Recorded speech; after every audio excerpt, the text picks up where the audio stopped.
जो भी बंदा गाड़ियों को चोरी करके लेकर जाता है, आज उसकी गाड़ियों का पापड़िया बनेगा।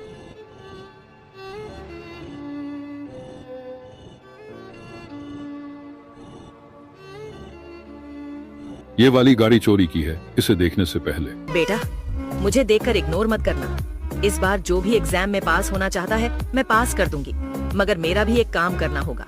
तुम्हें इस वीडियो को एक लाइक और चैनल को सब्सक्राइब करना होगा और 5 सच्चे मित्र को शेयर करना होगा। और मेरे बेटे, जाते जाते कमेंट में सरस्वती माँ लिख दो।